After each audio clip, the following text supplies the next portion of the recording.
Fala, nação tricolor, estamos chegando com mais um vídeo do nosso canal, mais um Fusarca Tricolor aqui pra vocês, em parceria com o Japa Tricolor, nosso famoso Fujapa Tricolor está no ar com o vídeo O Dia Depois do Jogo. E aí é o dia depois também de uma eliminação. São Paulo que está eliminado do Campeonato Paulista na semifinal, mais uma vez o São Paulo para numa semifinal, mais uma vez o São Paulo para contra o Palmeiras. Agora, a gente vai precisar falar sobre algumas coisas, até tá no título aí do nosso vídeo. O São Paulo é eliminado por diversos erros, e erros de muitas pessoas. Muita gente errou para que o São Paulo fosse eliminado ontem. O Crespo errou. A arbitragem errou. Talvez para mim a arbitragem tenha errado menos que o Crespo. Calma que a gente vai falar sobre isso. Mas também erraram jogadores em campo. E talvez esses tenham errado mais do que a arbitragem. Você que está chegando, deixa o seu like, se inscreva no nosso canal e vamos juntos no nosso Fusarca Tricolor em parceria com o Japa Tricolor. São Paulo então eliminado, vamos falar um pouquinho desse jogo. São Paulo perdeu para o Palmeiras 2-1, placar justo. Não tem o que dizer, placar justo. Se alguém merecia classificar, era a equipe do Palmeiras. Também não merecia tanta, nossa senhora, como merecia. Mas mereceu. O Palmeiras mereceu um pouco mais que o São Paulo. Ou você acredita que com a bola que jogou o São Paulo merecia passar? Se pudesse ontem, teria sido eliminado os dois. Mas o Palmeiras foi mais certeiro, foi mais eficiente nas suas conclusões. O São Paulo ontem começa errando, quando o Crespo inventa o Luan de titular. Jogador que não tinha jogado um tempo inteiro ainda no ano, mas o Crespo achou de bom grado e bom tom colocá-lo como titular. E na coletiva ele reforça, para mim foi uma boa escolha. Eu discordo do Crespo. Deu para ver que a escolha foi péssima. Não entendi essa do Crespo colocar o Luan como o jogador ali para ser o cara, a vaga do Danielzinho, que segundo o Crespo não estava 100%. Agora eu fico me imaginando por que o Danielzinho não estava 100%. Ele sentiu dores, não viajou para Curitiba, não foi relacionado, ficou em casa de boa, sossegado, tranquilo, poupado para esse jogo. E chega nesse jogo ele não joga, porque ainda sente dores. Que dores são essas que ele sentiu? Muito vazio, muito raso, né? E aí o Crespo então opta pelo Luan. Para mim, a opção mais óbvia seria o Pablo Maia, que vinha jogando mais tempo. E aí quando ele coloca o Luan, ele acaba dando uma bagunçada de modo geral. Porque aí o Bobadilla não sabe qual a função que ele faz, o Marcos Antônio não sabe a função que ele faz, e o Luan também não sabe a função que ele faz.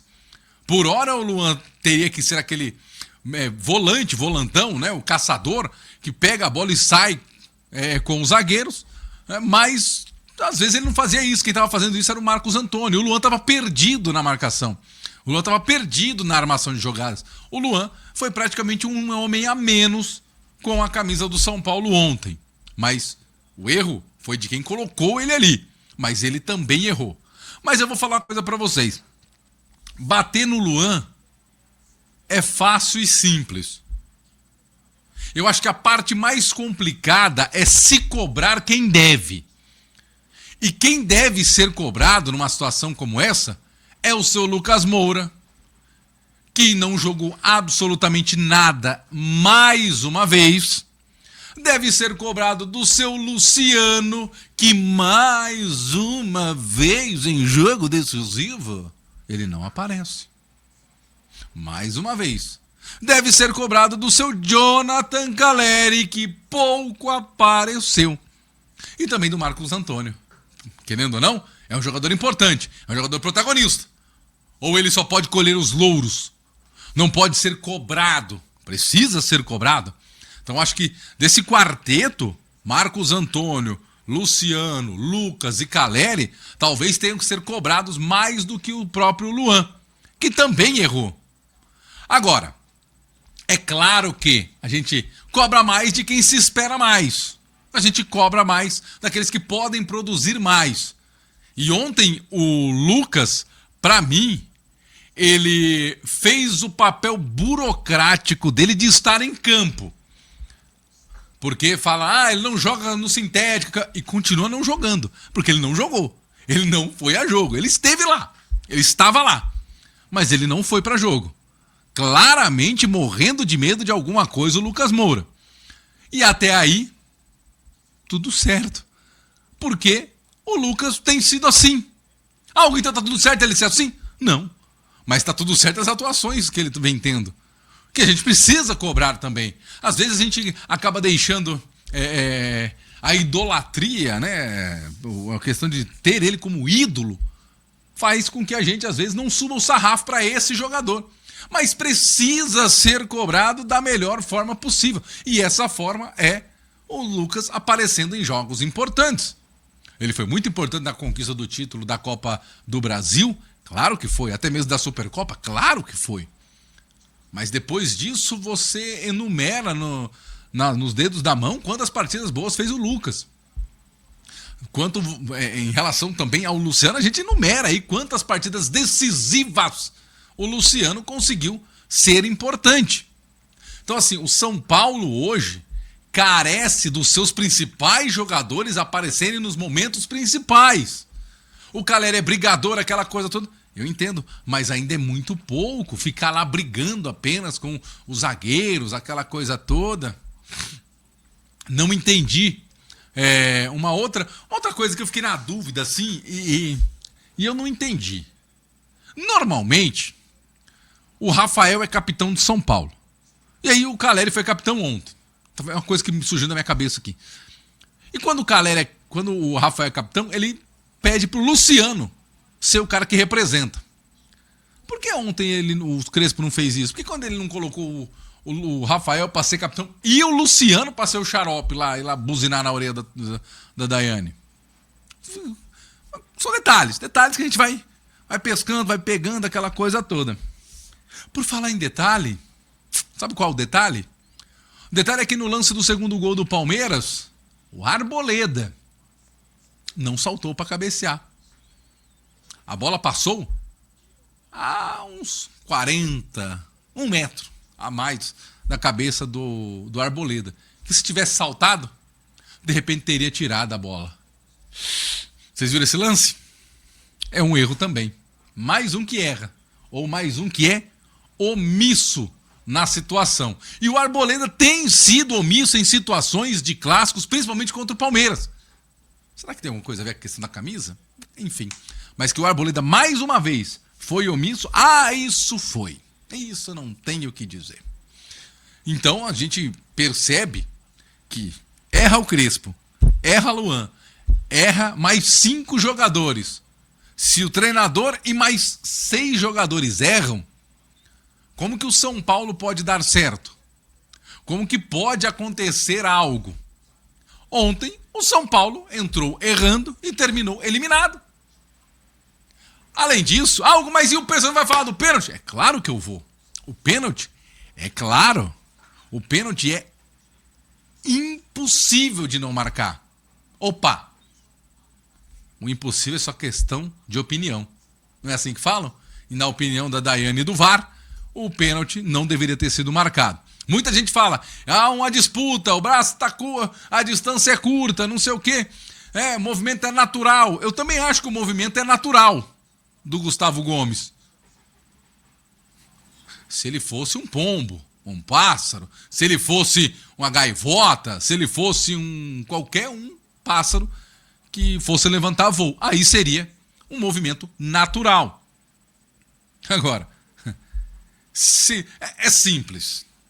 Se não tem o braço do nosso possante Gustavo Gomes, a bola ia pra onde? Qual era a direção da bola? Honestamente, acho que ali era para ter sido marcado o pênalti. E ela, numa conversa com o Calera, ela fala, eu vi no campo, não precisa do VAR, o VAR também confirmou, mas eu vi no campo. Mesma vista do campo que ela teve na marcação do pênalti do jogador do Palmeiras, do Marlon Freitas, no Bobadilha. Aquilo não é pênalti, nem aqui, nem em Barueri, e em lugar nenhum. O que se chama isso, então? Compensação. Financeira? Não. Compensação de um pênalti não marcado. Alguma coisa aconteceu que ela resolveu marcar aquele pênalti a favor do São Paulo. Então se ela compensou, tá tudo certo? Não. Não está tudo certo. Porque primeiro o contexto do jogo poderia mudar. Porque na hora do pênalti do Gustavo Gomes, o jogo estava 1-0 para a equipe do Palmeiras. Se o Caleri marca, é 1-1. É um outro jogo. Mas é mais fácil você trazer para você o 2-1 do que o 1-1. Entendeu? Então é mais fácil, é mais cômodo. Além de tudo, nós vimos também, em alguns lances, jogadores do Palmeiras fazendo cera demasiada. O goleiro do Palmeiras teve lances que ficou com a bola mais de 8 segundos na mão. Teve um lance que chegou a 12. Teve uma cobrança de falta que viralizou aí nos momentos finais. Aí, a bola colocada para longe, aí ele toma distância, volta, pega a bola com a mão, joga mais para frente um pouquinho, toma mais distância, aquela coisa toda. Catimba. Muita gente não gosta, é do jogo. Quem tem que coibir isso é a arbitragem. A catimba, ela está na regra, então ela é do jogo. Ela está como antijogo. Tem que ser punido, mas está na regra. É do jogo. Basta a arbitragem coibir or not. Ou não. Precisa ter culhão. Precisa ter peito. Precisa ter coragem de coibir. Não foi coibida. Lembra que a gente começou falando no nosso vídeo aqui sobre erros? Pois bem, a senhora Daiane Muniz, que eu acho que é uma boa árbitra, e ela vinha fazendo uma boa arbitragem até os lances fatídicos do pênalti. A gente falou em erros, certo? Ela conseguiu errar quem foi que fez o primeiro gol do Palmeiras. Na súmula, ela deu gol pro Marlon Freitas, não pro Maurício. Olha que loucura. É isso mesmo, ela errou o jogador que fez o gol. Com VAR, com não sei o quê, papapá. Aí a gente percebe qual é o grau de situação que estava o jogo ontem. Com erro, até na súmula, como que a gente vai querer que se acerte no campo?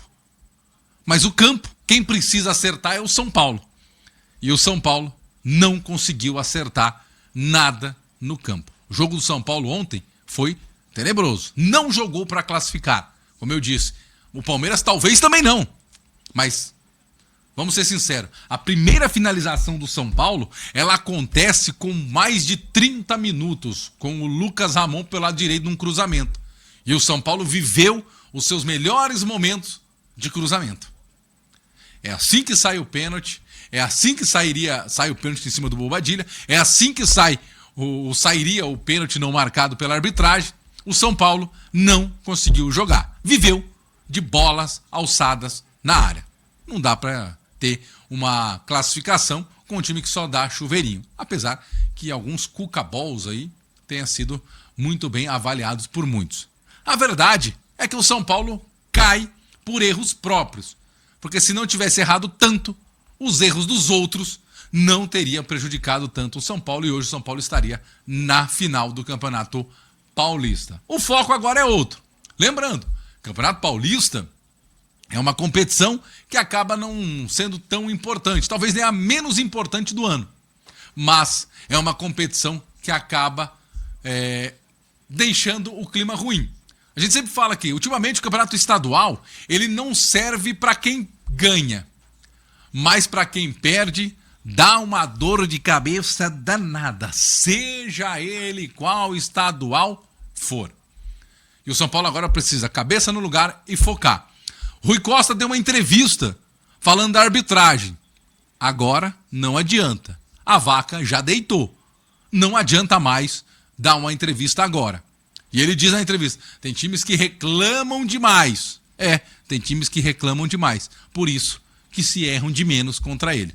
Como a gente sempre fala, ou como a maioria das pessoas falam, o São Paulo é a freira no prostíbulo. Todo mundo faz o que quer e o São Paulo fica se pagando de santo. Assim não vai ser fácil. Ou o São Paulo sai desse prostíbulo ou começa a agir como os outros. Senão vai continuar sendo engolido nos bastidores. São Paulo precisa focar dentro de campo, no Brasileirão, na Copa do Brasil e na Sul-Americana.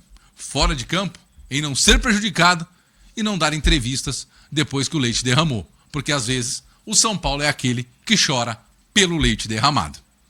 Esse foi o nosso vídeo de hoje, espero que vocês tenham gostado. Deixe o seu like, se inscreva no nosso canal. Forte abraço e tchau. Eliminado mais uma vez, né? Que triste.